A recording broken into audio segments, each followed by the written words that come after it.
How's it going, everyone? Welcome back to the channel. It's your boy King Cap, and we are here because Sparking Zero has finally released. As the recording this video, it's only been in early access, but the full game is going to be dropping very shortly. I believe tomorrow is the day as of the recording, and I just wanted to give my thoughts on the game because if you've been followed to my channel, if you've been checking out my videos, you know that I am a massive, and when I say massive, I mean look behind me, man. Like I am a massive Dragon Ball fan. Like I can't stress that enough. Massive Dragon Ball fan. So when we got the announcement of Sparking Zero, the new Budokai Tenkaichi game that was coming, it blew not only my minds but almost anybody that was in that generation of playing Budokai Tenkaichi 2 or 3 on the PS2 or the Wii if you had it on Wii. And man, I've literally been waiting and waiting for this game to release. Like this was my most anticipated game of the year after Final Fantasy VII Rebirth. Only really because we didn't know when this was going to release until the summer. I believe a Summer's Games Fest was when they announced that the game was releasing this year. So I just want to give my thoughts on it.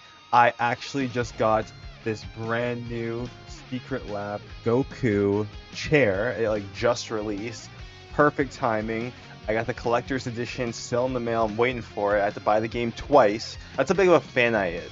I couldn't wait for my collector's edition to come. I had to get the digital deluxe so I could play 3 days early or whatever. I still have a physical copy coming in the mail. Like I've spent too much on this game already, but whatever, you know. Like I'm a big Dragon Ball fan. I got figures. I got a poster.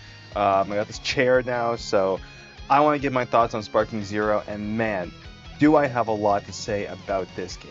Right from the start, Sparking Zero is an arena-based fighter, an anime arena-based fighter, similar to like your Storm games or you know any anime game. A lot of anime games are kind of arena fighters now, but this really became popular, I feel, with the Budokai Tenkaichi series back in the 2000s when it was on PS2, and man, those games were just amazing. Fat roster. You pretty much had any character that you ever wanted. All the forms that you wanted. At the time, there was only up to Z because obviously Super wasn't out by then. And it was just a game where you'd fight your friends for hours and hours, and had destructible environments, and you know the graphics. I would still say that they hold up even to this day, just because it's got cel shaded graphics that a lot of those anime games have, which really do help hold up, I'd say, in 2024. And I'm just so happy to say that all of the positives have carried over to this new entry flawlessly. Now, that doesn't mean this is a perfect game. There's definitely some issues, which I will explain. But I would say bringing the Budokai Tenkaichi arcadey fighting, style into a new generation, it was done immaculately. So, man, kudos to you guys being able to bring a game that has the hype and is pretty much for every Dragon Ball fan, both old and new. And I think this game just delivers the fan service so flawlessly. I mean, if you're a Dragon Ball fan and you don't have this game, like I don't know what you're doing, man. Like get off the video, go buy the game, go play it. It's amazing. But for the most part, like this is a game for the fans, and I really am just happy that there's no monetization, there's no modern gaming bullshit that's in a lot of gaming. Like, no, this is the true Budokai Tenkaichi 4, and I'm here for it. So I want to go into the story. They were pushing the story a bit. The story, I think, has some really cool ups, but also has one of the biggest issues I have with the game, and it's a hit or miss. You're either gonna love it or hate it. But first, I want to say is that the story has some really cool moments, mainly because you're following through your Dragon Ball Z like every game you do, but you're now actually following through Super, which I think this is one of the first games that allows you to actually play the Dragon Ball Super full story, which I think is really cool. And they have a lot of what ifs. Now, what ifs isn't new to Dragon Ball Budokai Tenkaichi games. It's not even new to Dragon Ball games in general. There has always been what ifs, even since the original Budokai games. But the what ifs in this game, I think that they took it really a step forward. There's really cool scenes where, you know, there's conditions to fight somebody, like survive for the fight. But if you actually win that fight, you'll go down a whole different path. And this path can be, you know, examples of Goku turning Super Saiyan against Vegeta, or Goku and Vegeta working on Earth together and Frieza invading Earth, and they have to stop Frieza on Earth.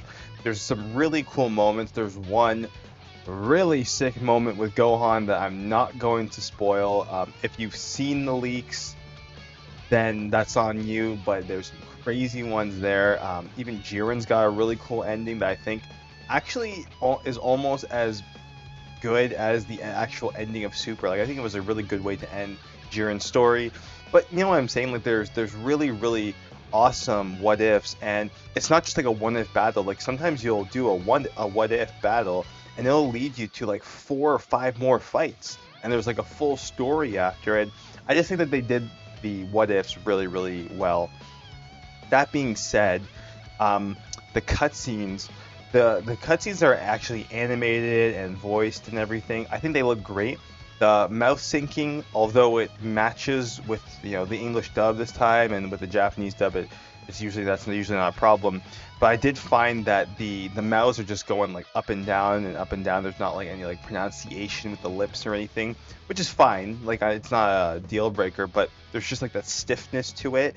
So those are okay, but what I really don't like is that the majority of the story is kind of done with like a slideshow look.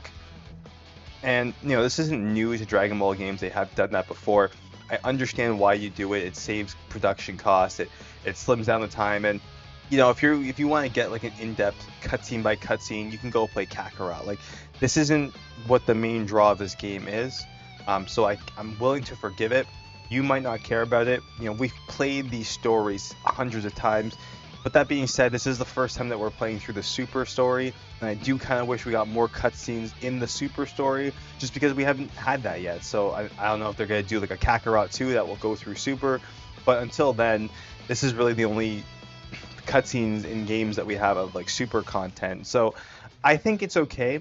It's serviceable.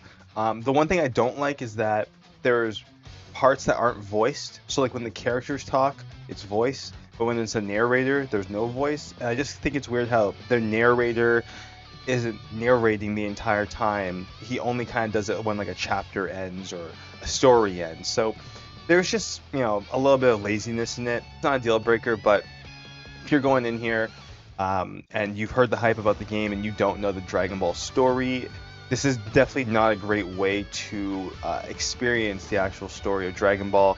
If you don't want to actually watch the anime and you want to do that in a game way, you go play Kakarot. That was pretty much the whole goal of Kakarot.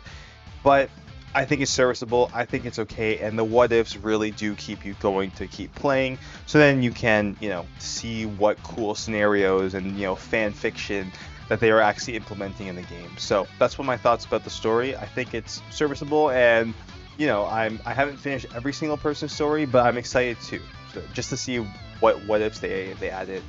And, you know, what really helps with the story and just the overall gameplay is how amazing the game looks. I believe this is Unreal Engine 5, and just the character models are just so on point.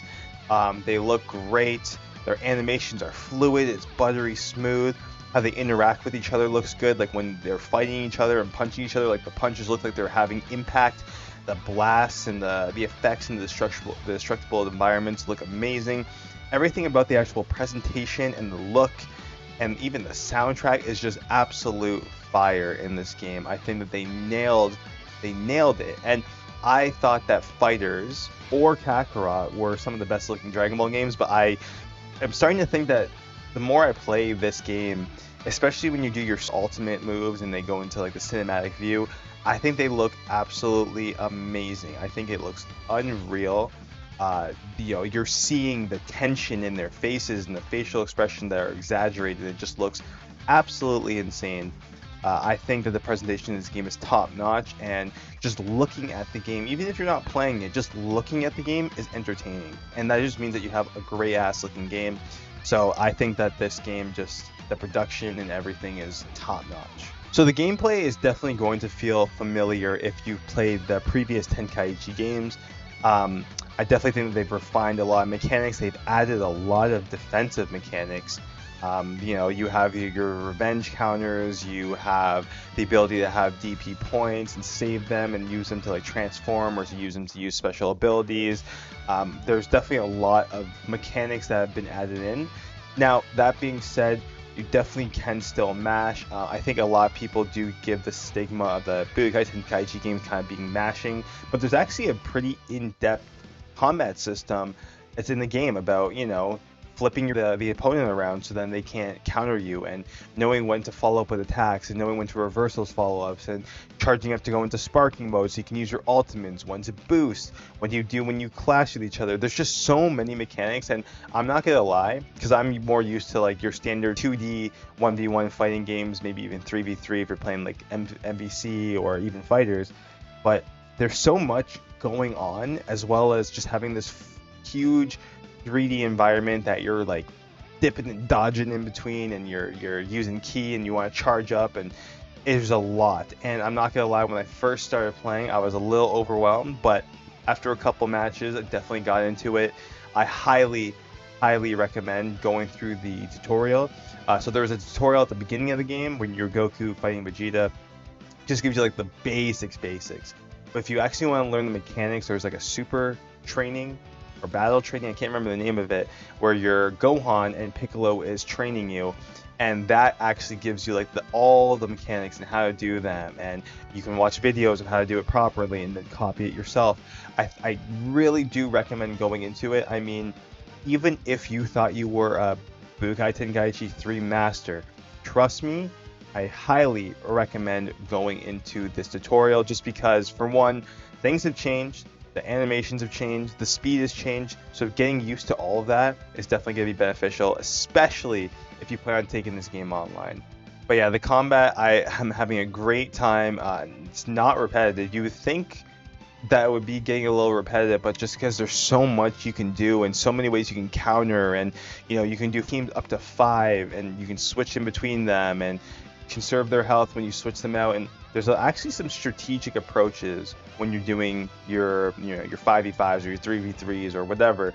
I like to do single fights, especially online. I've been doing a lot of more 1v1 single ranked matches, but I have been dipping into team ones as well, and I think that those are really good. And speaking of the online, I think the online connection is pretty good. I've had about maybe 20 matches, and I'm not gonna lie, I haven't had any lag or any stuttering. The only little bit of lag is like right at the beginning when you find an opponent and you guys are about to start. There might be a little bit of a delay depending on their region or whatever, but I found that during the actual fights, I haven't seen any lag. I don't even think there's rollback netcode in this game, and it's the servers just seem amazing. So, especially because this game has been getting a lot of people playing and the servers are on fire, so I think that's a really great thing. I think that they did a great job on the network, and we've seen this with networks, usually they do improve, so any small gripes I have with it, I can only just see it getting better from here. But the online is sick. I mean, I'm having a great time with it. If you do want to do like the team battles, they have like this DP point system where you can have up to 15 points. Your more broken characters like your Vegito Blues and your Gogeta Blues are going to be 10. Beerus weighs 10. Your UI Gokus are going to be like 9.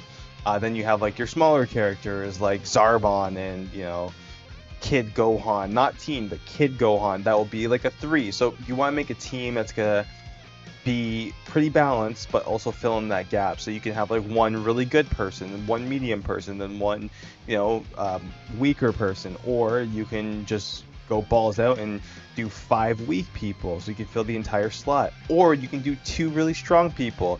The choice is up to you, but I do like that because we know that if it was just like make whatever team you want, you'd be fighting teams of Gogeta Blue, Vegeta Blue, UI Goku, Whis, and Beerus, or Broly in that as well. And it would just be like that, because if you don't play those characters, you're gonna lose because you're outmatched. But here they have it so that you have to kind of pick what you want to do. Do you want more people? Do you want stronger people? Do you want to mix? Really cool. I think that was the best way to do it, because they said that going into this game it wasn't going to be the most balanced game, and we didn't want a balanced like fighting game. Like, sure, we're gonna take this competitively, but we're not trying to put this game in Evo. This is just like a nice versus fighting game. So totally cool with how they did it with that. I think that was a great way to balance the unbalanced game, or else it would just would have been a shit show. But this way, it makes people want to explore different teams rather than just using all of the best characters. But like I said, I mainly am doing 1v1s. I've been playing a lot of Master UI Goku, not gonna lie, just because, I mean, he's so fucking sick, come on. But I'm having a lot of fun with it. There's a ranking system, and I think that the online has a lot of legs, and I hope that they add more to it.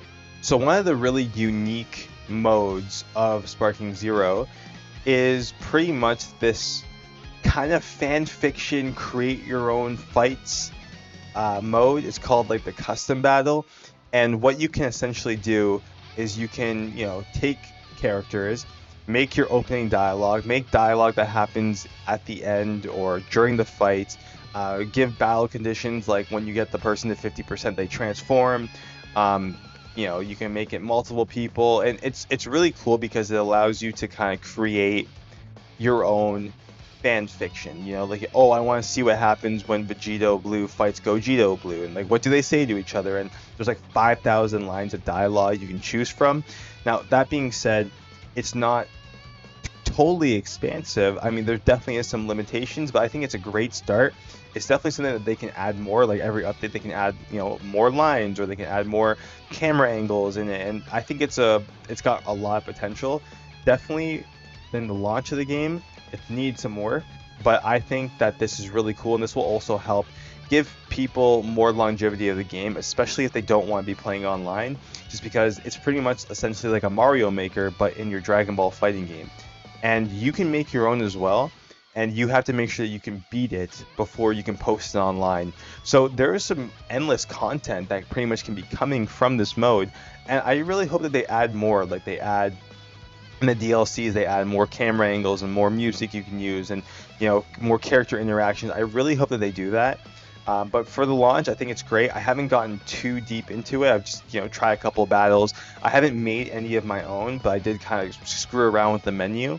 But I think that there's a lot of potential in this mode, and it's definitely something that I hope that they add into not just future Sparking games, but future Dragon Ball games, because I think that you can kind of make some really cool stuff. Because one of the things about Dragon Ball is that the characters are the heart and soul of it, and just allowing you to have characters that would never ever meet, talk, and have these interactions, it's your fan fiction. And I think that as a fan, we've had endless fan fictions of, wouldn't it be sick if Jiren fought Broly and then UI Goku stopped it? Like, you know what I mean? So I think it's a really cool addition to the game, and I think it was actually pretty creative to give the fans something that they've already been doing in their head ever since they were a kid. But yeah, I just wanted to give my quick thoughts on the game. I think this game is an absolute banger. Definitely in my top 10 games. I cannot wait to share my list because this year has had some really great surprises. I'm not surprised this game was good, but I'm surprised how good it is, because Dragon Ball games definitely do have their audience, right? And if you're a Dragon Ball fan, you're gonna love whatever game comes out, unless it's Legacy of Goku 1. But you're gonna love any other Dragon Ball game 9 times out of 10. But this game is actually good, and even if you're not a Dragon Ball fan and you like your arena fighters, I totally recommend this game. Now, it's not perfect, like I said. There's definitely some collision detections. I've had a couple times where I've been stuck in geometry, or I'm fighting in a building and the camera's getting all screwed up and you can't really see people. When you fight large enemies like Janemba or something, the camera kind of gets wonky. Or the infamous Great Ape Vegeta fight, sometimes the camera angles gets a little messed up when he's too close to you. There's minor issues as well. The stiffness of the story is a little bit of an issue for me, but I'd say overall this game is fantastic. It's got so much legs. I cannot wait to see the DLC. I know that they're doing Superhero, and then they're doing Daima. Daima drops this week, which is amazing. Like, us Dragon Ball fans are eating good. We are eating freaking good this year. 2024 is our year. 40th anniversary, our shit. Rest in peace, Akira Toriyama. I wish you were here to see it all. but thank you for what you've left all of us. And the year you passed is also one of the best years for us fans. So I can't stress this enough. Thank you for everything that you've done for us. And I think that Sparking Zero is definitely going to go down in history as one of those nostalgic games that in 20 years we're still going to talk about, just like how 17 years had passed since Tenkaichi 3 and people were still playing and talking about that game to this day. So get Sparking Zero, and I will see you online. If you want to fight me, leave your gamer tag or PSN in the comments below, or message me. We can meet up. We can have a fight. I'm down. I will take any of you on. Promise that. But yeah, thanks a lot, guys. I really appreciate you watching the video. I really hope that you're enjoying Sparking Zero. Definitely more, I'd say, if you're looking at this video, you most likely already bought Sparking Zero or just on the fence of buying it. I can wholeheartedly tell you the game is fantastic, and if you're a Dragon Ball fan, it's a no-brainer. This Dragon Ball chair that I got, I swear, is making me better in the game. I actually filmed the unboxing. I might post that as like a short, so you guys can kind of see. I think it was a really great presentation.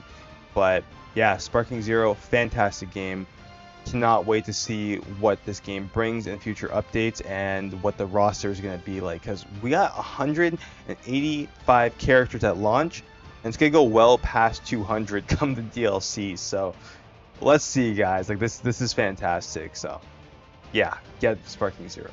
That's gonna do it here. Thank you so much. If you like what you see, hit the subscribe button. Definitely leave a comment below. Let me know if you're enjoying the game, if you bought it, if you're thinking about getting it, if you hate Dragon Ball, if you love Dragon Ball.